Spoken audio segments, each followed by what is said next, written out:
CC Sabathia, first ballot Hall of Famer, no surprise. I really think he turned the Brewers in the right direction in the 2000s. We'll get to that and the career of CC Sabathia in Milwaukee. All that and more coming up next here on Locked On Brewers.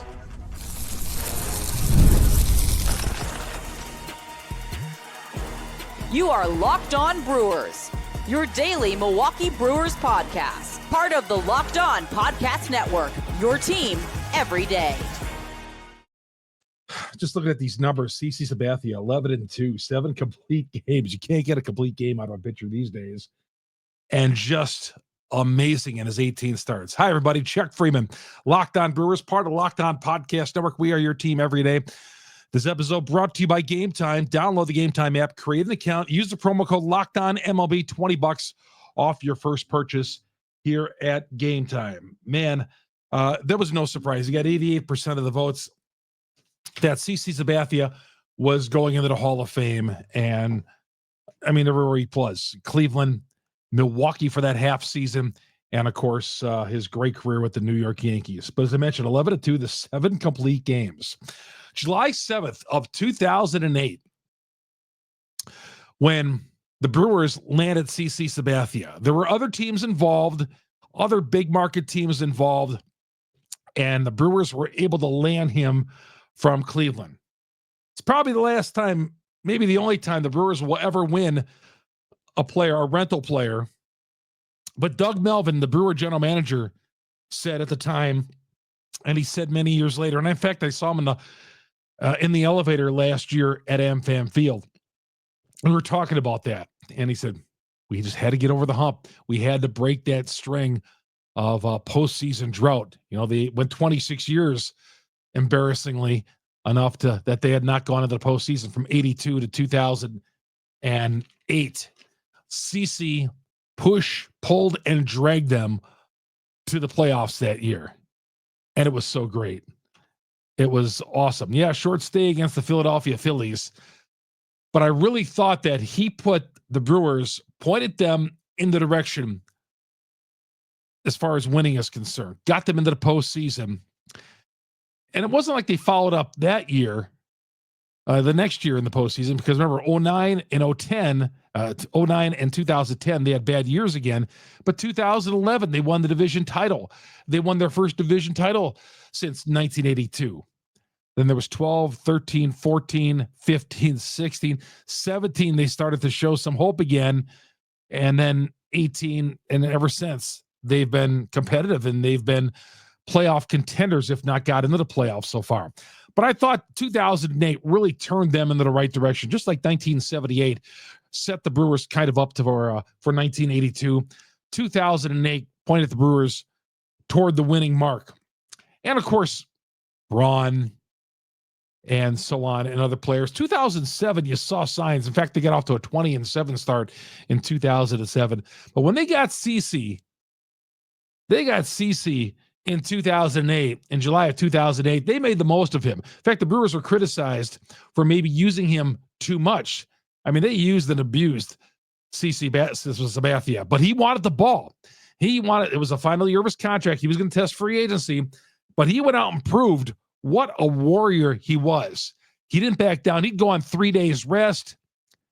He would do everything to help get the Brewers into the postseason. And just was amazing. It was one of the most amazing runs, and I've heard it mentioned too, and I agree, maybe the best midseason pickup in the history of baseball. I mean, how many guys have gone on to a team midseason and made the impact that he had with the Milwaukee Brewers? He was 5th in the Cy Young voting that year. Got a first place vote.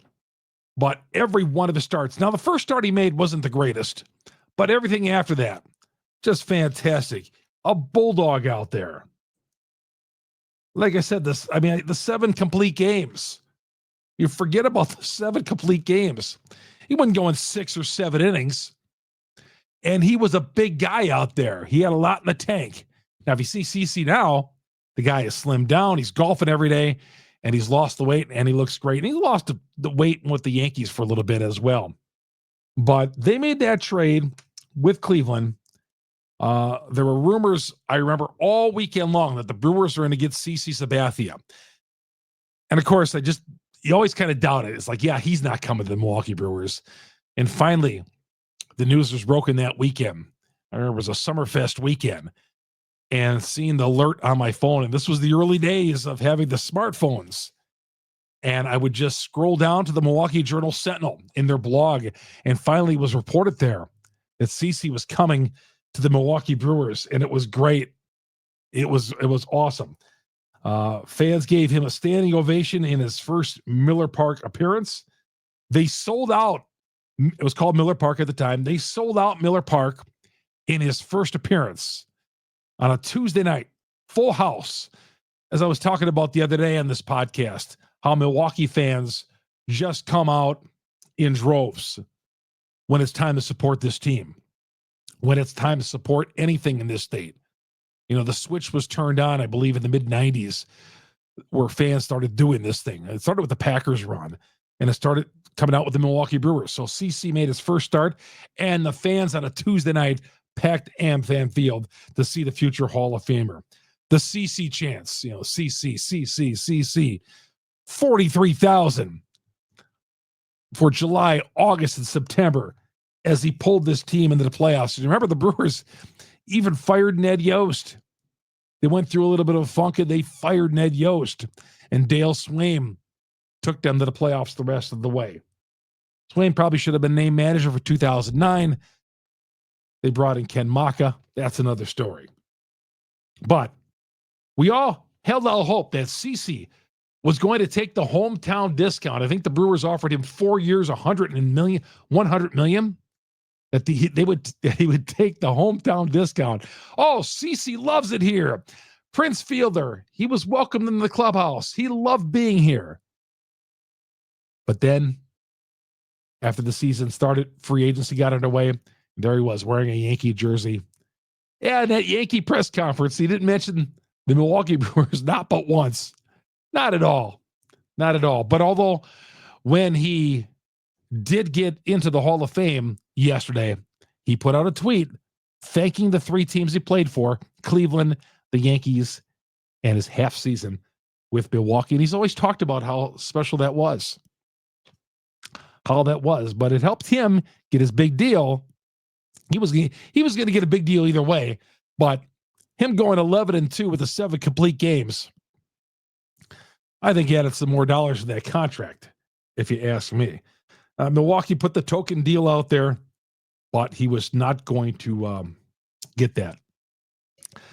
My former on-air partner, Bart Winkler, always said that the Brewers should retire number 52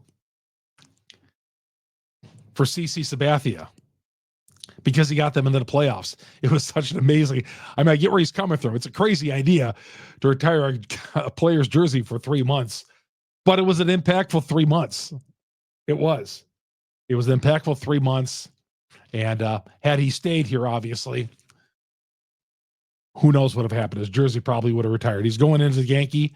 He's not going to Cleveland as a Cleveland Guardian or the Cleveland Indian as a time of the Milwaukee Brewers, but he's going in as a Yankee where, he won some titles. But yeah, CC will always be remembered. 2008, 86% of the votes he got and into the Hall of Fame. Congratulations out to CC Sabathia and going in, joining Dave Parker, another guy who spent a cup of coffee here. Parker was at the end of his career, although he put up big numbers here. We talked about Parker several months ago, but Dave Parker rightfully going in as well, more so for his great career with the Pittsburgh Pirates. And then he went on and became part of those Bash Brothers with the A's toward the end of his career. But CC Sabathia going into Cooperstown, and rightfully so, and he looks great. And he's golfing, living the life. How about that? Golfing every day, fit, trim, and looking great. CC Sabathia. All right, the Brewers still have an opening over at third base. I want to talk about Alex Bregman. And I know some of you right now are saying, oh, come on, Freems. Alex Bregman? What Why not us? Why can't we go after this? We'll get to that coming up next. I mean, this is a guy who would put the Brewers over the top, I think. We'll get to that coming up next. Chuck Freeman here on Locked On Brewers, part of the Locked On Podcast Network. We are your team every day. SelectQuote, great sponsor here of Locked On Brewers. In sports, well, you always like to have that winning strategy. The best teams always make it to the Super Bowl, the World Series, and the Olympics. Those teams that have it all, and having a strategy like that, like life insurance of SelectQuote, can protect your financial legacy and keep your family's secure future. Now, SelectQuote makes it easy to find the perfect life insurance policy. As one of America's leading insurance brokers, nearly 40 years of experience. They've helped over 2 million customers, $700 billion in coverage since 1985. What SelectQuote does, what sets them apart, is their personal touch. Unlike other brokers that offer one-size-fits-all policies, at SelectQuote, their licensed agents tailor coverage to fit your unique needs. I tell my son, who's just out of college, in the working world, I said, don't ever forget about insurance and life insurance. You're never too young to forget what life insurance can do for you. If you're good health, you might even qualify for same-day coverage up to $5 million. No medical exam required. So get the life insurance you need for less. SelectQuote.com/lockedon. SelectQuote.com/lockedon today. SelectQuote.com/lockedon. They will help you. They will shop for you, and they will help you save. Chuck Freeman here on Locked On Brewers. Part of the Locked On Podcast Network. We are your team every day. Good to have you along here on a Wednesday. We've been going through a little bit of a freeze here in the state of Wisconsin, sub-zero temperatures, a little snow today. But, man, we're a month away from spring training. Still trying to get my spring training plans in order here, but looking forward to, in about a month from now, as pitchers and catchers report. They say pitchers and catchers, but let's face it, it's just not pitchers and catchers. Nobody wants to be that last guy in the camp. Used to be pitchers and catchers, then players a week later. But it seems like now with pitchers and catchers reporting, it's like everybody reports at the same time. Gets a head start, gets in the camp. Not because they want to, because these guys all enjoy their off season, but pitchers and catchers reporting, and everybody reporting about a month from now. Alex Bregman still out there. Now, he turned down in the offseason 6 years, 156 from the Astros. His agent is Scott Boras. I think Scott Boras has costed him some money in this deal. I feel like the numbers are dropping a little bit. Seems like Bregman was going to negotiate with the Tigers and like they might be at a standstill. Why can't the Brewers be involved in this? Now, if I'm Mark Antanasio, I'm looking and I see my third base spot, and I got a big hole at third base. I mean, I got a really big hole at third base.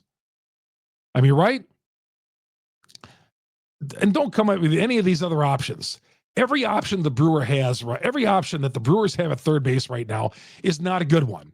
It's a big question mark. And everything right now on the table within the organization is a downgrade.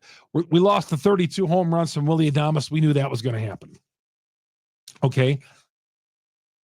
Alex Bregman, I would say if you could get him at 6 years, $156 million, I would jump at that in a second.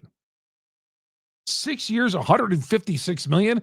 He could have signed that extension, and he didn't with the Astros, but that price might be dropping with Bregman. And Boras has been known to get great deals for his guys, but cost his guys some money. I think in this case, the Brewers should jump in on this. Yeah, it would take some penny pinching. But if you want to really make a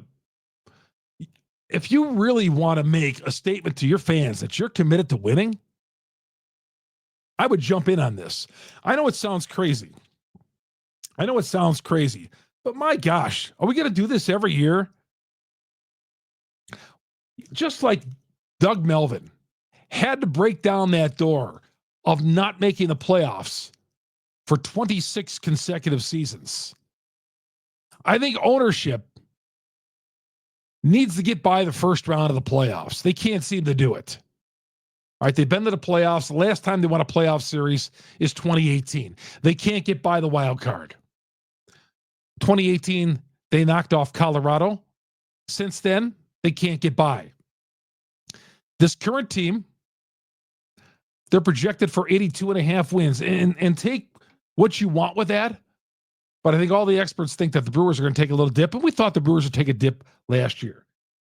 But I feel like, and I get some criticism for this, that the Brewers have taken a turn for the worse in this offseason. They've gotten worse. Yeah, they lost Devin Williams. And I know you're going to say, Trevor McGill, they're just fine with him. We like to think they're going to be fine with him. But the 32 home runs with Adames, these are some big pieces they're missing. They're missing 2 legitimate all-stars. All right? We're hoping the young guys are going to get better. All right? We're hoping that Woodruff is going to be a part of this team. But Alex Bregman, I see it wouldn't cost you any players. We just have to sign him. You're not giving up any of your players. You're not giving up any of your young talent. You're not giving up any prospects. Tell me you can't afford to sign a big-time free agent like this. Okay? You got your draft pick for Adames coming up? I think this would be a great move because you move Ortiz over to short. I don't want him playing third base, and you got your power-hitting third baseman. They need to upgrade at third base. First base, you look at what happens at first base the last couple of years. And they went and got Rhys Hoskins, but they've been so unproductive at the first base spot that they need that spot to be productive. They need third base to be productive. You got to be strong at the corners. And guys that were hitting 30 home runs at third base are hard to come by. Yeah, Bregman's numbers have tailed a little bit in recent years. He's not young anymore, but he's not old. I think they need to make a play for Bregman. The Detroit Tigers making a pitch for him. All right, what have the Tigers been big spending over the years? Do they have any more money to spend than the Milwaukee Brewers? No. I mean, going into this season right now, we're all excited about the Milwaukee Brewers. Imagine if you made a move like this and got Bregman. Where you would be. I mean, just satisfied going into third. Are the Brewers just satisfied going into the offseason with a big gaping hole at third base and hoping and praying that someone's going to step up? Any number of 5 or 6 guys. I don't want to hear about Tyler Black. Okay. I don't want to hear about a 5'6" third baseman either. Not going to happen. All right. Sure answer right here. This is a chance for the Brewers to step up like they did in 2008 and give this guy a deal. Bring in Alex Bregman. You need a third baseman. The price appears to have dropped for Alex Bregman, just like the price in New York has dropped for their first baseman with the Mets. Bregman, the same thing. I think the price is going down. I think Boris has costed him money. And Bregman overplayed his hand on the 6 years, 156 that Boris told him not to go after. That's a good chunk of change right there. But there's still some names out there in free agency. But I still, right when the names came out, when the end of the season, I had this guy pegged, and then I saw the numbers that he was looking for 225 million. Well, obviously he's not getting that. All right. Brewers need to get on this. And I know the Brewers organization, if I approach them with that, they'd be like, what? Well, come on, let's be a player once in a while. You know? Tell me that there's not money there for Alex Bregman. We don't have some money in the coffers where we can reach out to this guy and lock up third base for the foreseeable future. I would love it. Chuck Freeman here on Locked On Brewers. I'm thinking out of the box. You know what? You got to think out of the box if you want to win a pennant. I mean, how about the streak of not being if you're watching me on YouTube, 1982. I spoke to a class the other day. I spoke to a class, Fond du Lac St. Mary Springs. Kyle Krieger had me in, and they're doing their J term, and he had me in speaking about the 1982 Milwaukee Brewers. 43 years ago. It's a shame that we haven't had a chance to talk about a 2008 World Series, a 2011, a 2018, a 2024. Okay. Let's break that streak. Get to the World Series. My gosh, I know we got to get a playoff spot, but I mean, the way we're going, you need star power to win a championship. You do. I thought last year's team had a shot at it. But I think Bregman would really help this, would give this team a real jolt. All right. Thinking out of the box. That's what we need to do. Can't just keep going on, making the postseason, making Mark Attanasio money. Come first week of October, and the season is over in a couple of days. Chuck Freeman here on Locked On Brewers. Locked On Brewers, part of Locked On Podcast Network. We are your team every day. I love going to live events like Brewers games, Bucks games, concerts. A lot of great concerts always come to the state of Wisconsin. Wherever you are, Milwaukee, Green Bay, Madison, wherever, Eau Claire, some terrific concerts in that new venue up there. Gametime has made it easier to get tickets for your favorite events. Their new feature, Gametime Picks. The feature filters out the fluff, shows you incredible deals and great seats, so you don't have to waste time searching through the thousands of tickets. Recently, I was looking at tickets for a concert. Air Supply, actually. The young lady likes to go to see Air Supply. I love them too. I grew up with them, so we're looking for tickets there. And just looking through all the great deals. The super deal was particularly impressive. All the in pricing on the app shows all the costs up front, no surprise fees at tick-out. So what I always do, I'll check ahead, and then once we get down the day of the concert or whatever, I'll go to Gametime, and man, those prices start to drop. Take the guesswork out of buying tickets with Gametime. Download the Gametime app, create an account, use the promo code LOCKEDONMLB, $20 off your first purchase. Maybe you're going to the Bucks game. You want to go to the Bucks game Thursday night. Create an account, use the code LOCKEDONMLB, and you'll get $20. You pay $80 for tickets. Well, in this case, Bucks tickets, $120 probably. You get $20 off. Download the Gametime app. What time is it? It is game time. Chuck Freeman here on Locked On Brewers. Part of the Locked On Podcast Network. We are your team every day. By the way, Google, Spotify, Apple, wherever you download your podcast. Our podcast is on all those audio platforms. And, of course, our growing YouTube page. Search Locked On Brewers. Hit the subscribe button. Hit the bell. That'll alert you every time we drop an episode. If you're on the audio version of Locked On Brewers, come to the video side as well. You get both of them. And, of course, all the content is free. But go to Locked On Brewers on YouTube and hit the subscribe button. Hit the bell. And here we're here talking Brewers baseball with you, and you see my backdrop in the background with just a touch of great Brewers history.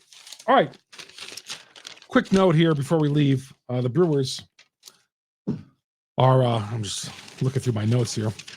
The Brewers are going to be hopefully heating Miller Park. I've said this. When temperatures get below freezing or so, that place is cold right now. But AmFam Field needs to start producing some revenue in the offseason, because that thing sits there from October through end of April or end of March, early April without bringing any revenue in. They need to start bringing revenue. They need to start bringing concerts. Need to be doing things, like the football stadium of Minnesota. They'll in the wintertime, they'll have concerts in that place. In November and December, they'll have concerts in there. Why don't we have them at AmFam Field? Well, they're going to be heating up AmFam Field. So when it's cold out, they want to heat it up until at least 68 degrees in the wintertime for concerts and you name it, maybe conventions, who knows? But they need to start, you want to be able to afford the Alex Bregmans of the world. Let's generate some income with that beautiful ballpark we got sitting there for 6 or 7 months in the off season, driving by in it the other day, and people going out to the Bob Uecker Memorial, which is awesome. But that place is dark. Let's not have it dark. Let's make some use of it a couple of times. Let's bring some basketball games in there. Let's bring a hockey game in there. All right, let's bring some revenue into that place, so we're not wondering where our third base job is going to go to every year. All right, I mean, this should have been done a long time ago. Get some heat into that ballpark. So they're looking at that, and that's a strong possibility that's going to happen. All right, that's going to do it for the show today. Saw that in the Journal Sentinel today.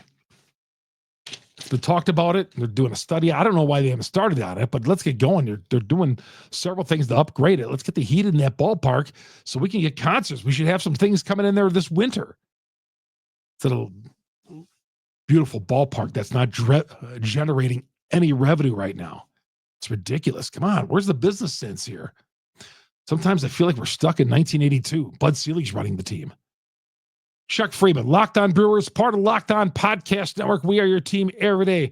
Talk to you soon, everybody.